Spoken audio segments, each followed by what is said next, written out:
1986년 1월 28일 미국의 우주왕복선 챌린저호가 발사됩니다. 하지만 겨우 73초 만에 챌린저호는 그대로 폭발하고 말았습니다. 탑승자 7명은 전원 사망. 이날의 사건은 인류 역사상 최악의 우주왕복선 참사로 기록됐습니다. 대체 그날 무슨 일이 있었던 걸까? 자, 먼저 우주왕복선의 시작을 잠깐 짚고 넘어갑시다. 1981년 4월 10일 나사는 인류 최초의 제사형 우주선 콜롬비아호를 발사했습니다. 이전까지 우주선은 한 번 쓰면 끝이었지만 콜롬비아호는 임무를 마치고 나서 활주로에 착륙하는 완전히 새로운 개념이었어요. 콜롬비아호는 지구 궤도를 36바퀴 돈 다음 캘리포니아 에드워즈 공군기지 활주로에 멀쩡히 착륙했어요. 이것은 그 당시 엄청난 진보였어요. 그 전까지 우주는 소수의 최고 엘리트들만의 무대였어요. 왜냐? 사람 한 명을 실어서 우주로 보내려면 수천억 원이 들 정도로 너무 비싸니까요. 그런데 만약에 우주왕복선을 여러 번 재사용 가능하게 만들어서 경제성을 확보한다면 마치 비행기처럼 말이에요. 그렇게만 된다면 우주왕복선 발사 비용은 확 떨어지고 언젠가는 일반 시민들도 우주에 갈 수 있겠죠. 바로 그때부터는 우주는 더 이상 멀리 있는 미지의 영역이 아니라 우리 곁에 있는 친숙한 곳이 되는 거예요. 나사는 실제로 그 당시 발사 단가를 기존 로켓의 10분의 1 이하로 낮출 수 있다면서 장밋빛 전망을 내세웠어요. 물론 이것은 나사의 목표였을 뿐 실제로 달성되진 않았습니다. 1978년 나사는 이 비전을 현실로 만들기 위해서 우주왕복선 전용 우주비행사 모집을 시작합니다. 이때 무려 35명이 뽑혔어요. 이것은 나사 역사상 최대 규모였고 그 자체로 이제 우주는 열린 시대라는 걸 보여주는 상징이었어요. 더 놀라운 건 이때 처음으로 여성 소수인종이 정식 우주비행사로 합류했다는 거예요. 셀리 라이드를 비롯한 여성 우주인, 아시아계, 아프리카계 우주인들이 선발되면서 우주는 더 이상 특정 집단만의 전유물이 아니라는 메시지를 미국은 던졌습니다. 또 그전까지는 주로 전투기 조종사 같은 군인들이 주로 우주비행사가 됐는데 이제는 과학자, 의사, 엔지니어 등등 다양한 직업군에게도 기회가 열렸어요. 말 그대로 우주 오디션 시대가 열린 겁니다. 당시 미국 국민들은 진짜로 우주가 우리 곁으로 가까워졌다는 걸 피부로 느낄 수 있었죠. 우주왕복선 콜롬비아호는 선체 무게만 70톤이 넘었고 메인 엔진까지 달면 80톤을 훌쩍 넘었습니다. 이 무거운 녀석을 지구 궤도에 올리려면 최소한 초속 7.8km, 총알보다 훨씬 빠른 속도로 날려야 됐어요. 그래서 나사가 택한 방법은 고체 추진 부스터였습니다. 액체 로켓보다 구조가 단순하고 값도 싸고 준비도 빠르다는 장점이 있었거든요. 하지만 문제는 불이 한번 붙으면 끌 수가 없다는 거였어요. 중간에 뭔가가 잘못돼도 멈출 방법이 없고 밀봉에 실패한다면 바로 폭발할 수도 있었어요. 그야말로 끝까지 가는 로켓이었습니다. 그럼에도 불구하고 나사는 이 방식을 자신만만하게 밀어붙였어요. 왜냐하면 나사는 달에다가 사람을 보낸 경험도 있고 25년 동안 단 한 번도 유인비행 사망사고가 없었거든요. 게다가 1981년에는 콜롬비아호 발사까지 성공했어요. 그만큼 나사는 자신감이 있었던 거죠. 하지만 이것이 지나쳐서 자만하게 된 거고요. 나사가 자만에 빠졌다는 근거는 하나 더 있어요. 나사는 당시 우주왕복선을 비행기만큼 안전하다 라고 홍보했다는 거예요. 실제 사고 확률은 훨씬 위험했죠. 한 번 비행할 때마다 사고 확률은 약 100분의 1에서 200분의 1 정도로 추정됐으니까요. 1984년 디스커버리5의 첫 비행일.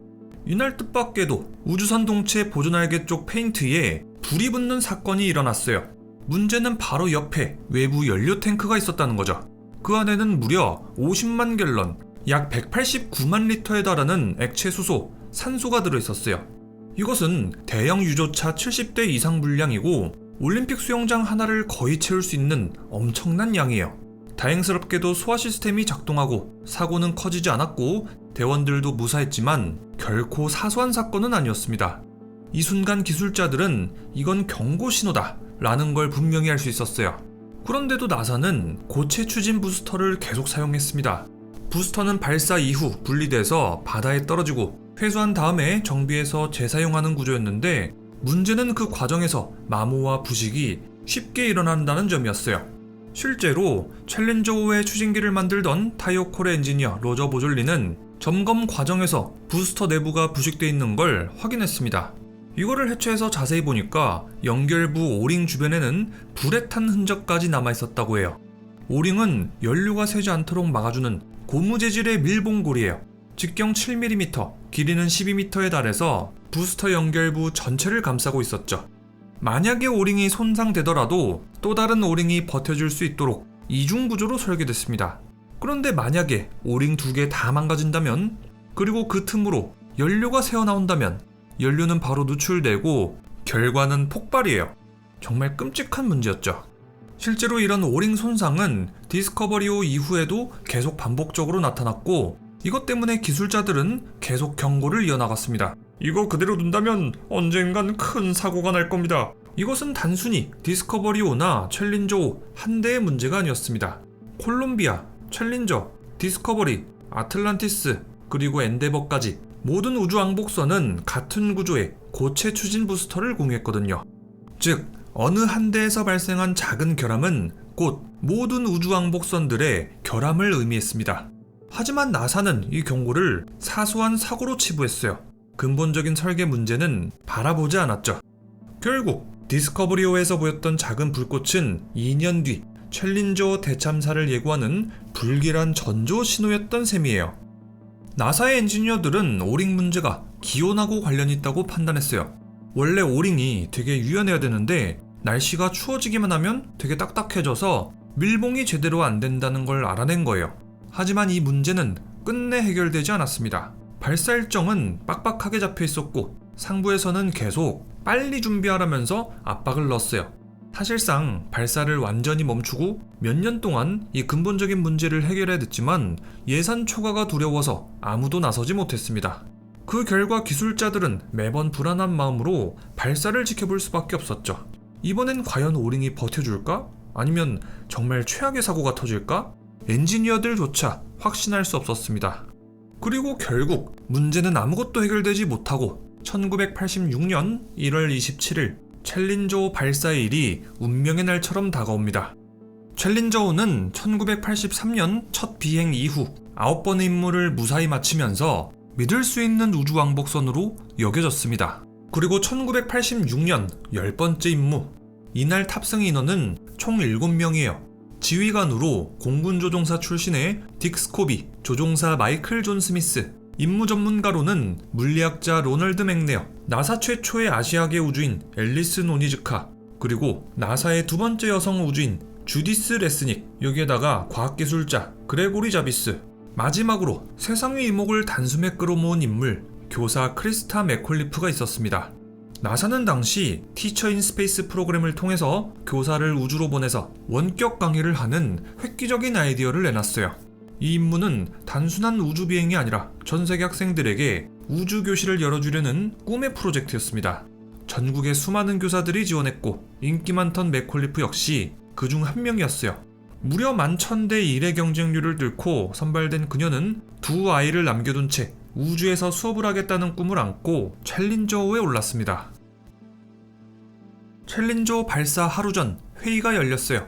이때 타이오콜 엔지니어 로저 보졸리, 로버트 에블링은 절대 챌린저 5를 발사하면 안 된다면서 막아섰습니다. 그 당시 플로리다의 기온이 영하 2에서 3도 정도로 이례적인 한파가 찾아왔기 때문이에요. 다른 기술자들도 당연히 발사는 연기될 거라고 생각했죠.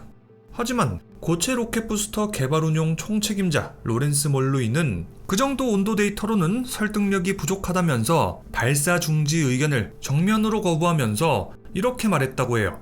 아니, 왜 하필 발사 하루 전에 이런 얘기를 꺼내시오? 4월까지 발사를 미루자는 거요? 챌린저 5는 이미 발사가 여러 번 연기돼서 나사 내부에서도 압박이 엄청 쌓여 있었어요.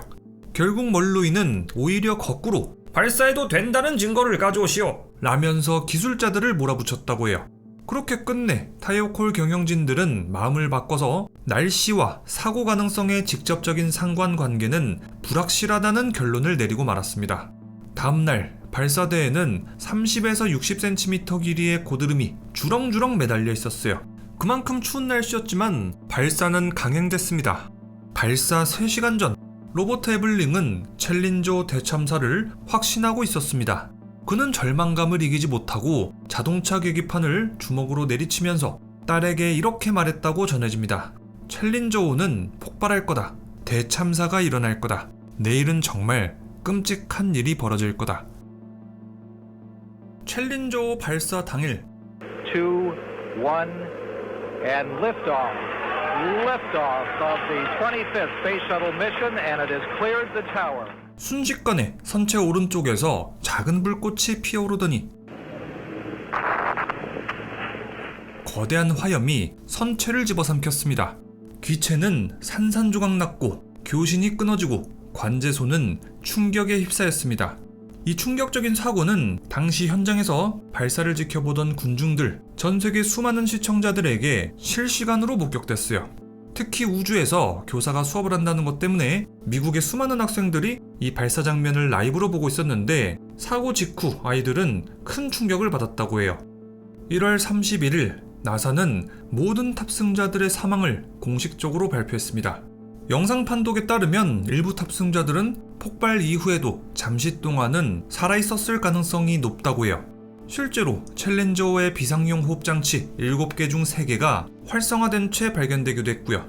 하지만 탑승자들은 무려 15km 높이에서 시속 320km의 속도로 추락했기 때문에 만약에 살아있었더라도 바다에 낙하하면서 그 충격으로 사망했을 것으로 추측됩니다.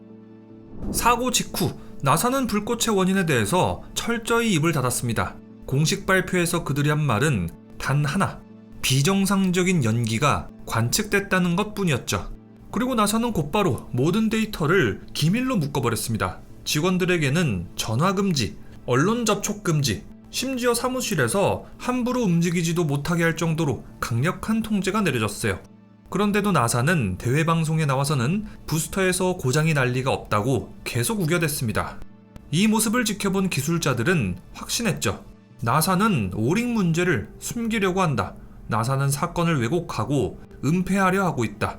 사고는 이미 벌어졌는데 나사는 여전히 체면 지키기에 급급했던 겁니다. 사고 직후 레이건 대통령은 사고조사위원회를 결성하고 위원장으로는 법무부 장관 출신 국무장관 윌리엄 로저스를 임명했어요. 또 사고조사위원회 멤버로 미국 최초의 여성 우주비행사 셀리 라이드, 우주비행사 닐 암스트롱, 이론물리학자 리처드 파인만 등이 선정됐어요.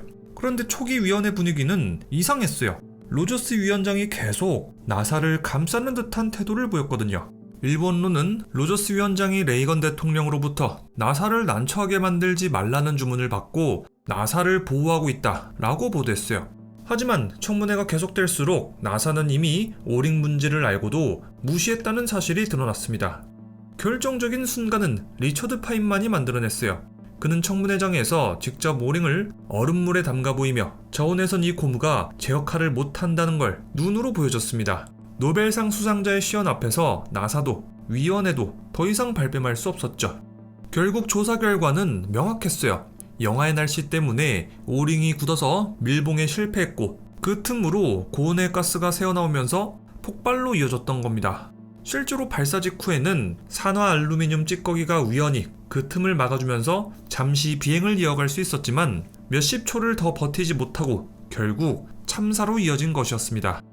나사의 고위 간부들은 끝내 책임을 인정하지 않았습니다. 마샬 우주비행센터장 윌리엄 루카스는 오링 문제가 반복 지적됐음에도 위험을 과소평가했어요. 청문회에서 그는 위험은 감수할 만한 수준이었고 발전을 위한 모험은 필요하다고 발언했습니다. 그는 조사 결과 책임지고 조기 은퇴했지만 끝까지 그 당시로서는 옳은 결정이었다 라는 입장을 굽히지 않았습니다. 고체 로켓 부스터 총책임자 로렌스 멀로이 역시 이 사건은 내 책임이지만 죄책감은 없다고 증언했고 결국 좌천됐습니다. 반면 발사를 막으려고 했던 엔지니어들은 평생을 죄책감에 시달렸어요. 로저 보졸리는 죽을 때까지 기술자의 윤리와 책임을 주제로 300번이 넘는 강연을 이어갔습니다. 로버트 에블링은 평생을 자책하면서 이렇게 말했다고 전해집니다. 신은 그 일을 내게 맡기지 말았어야 했다. 나중에 신을 만나면 물을 것이다. 왜 나였나? 당신은 패배자를 선택했다. 챌린저 폭발 사고 이후 약 2년에 걸쳐 우주왕복선은 오링을 포함해서 완전히 재설계됐어요. 재설계 이후로는 오링 관련 사고는 단 한 건도 발생하지 않게 됐습니다. 나사의 조직도 많이 변화했습니다. 사고 직후 나사는 조직 내부의 보고체계, 기술자 의견 반영 구조, 발사 조건의 기준 등등 많은 것이 바뀌었습니다. 1986년 챌린저호 폭발 이후 나사는 다시는 이런 사고가 일어나지 않을 거라고 장담했습니다. 하지만 17년 뒤 2003년 컬럼비아호가 지구로 귀환하던 도중 하늘 위에서 산산조각 나고 말았습니다. 또다시 7명의 우주인들이 희생된 순간이었죠. 이 참사의 진짜 원인은 무엇이었을까? 다음 영상은 컬럼비아호 폭발 사고입니다.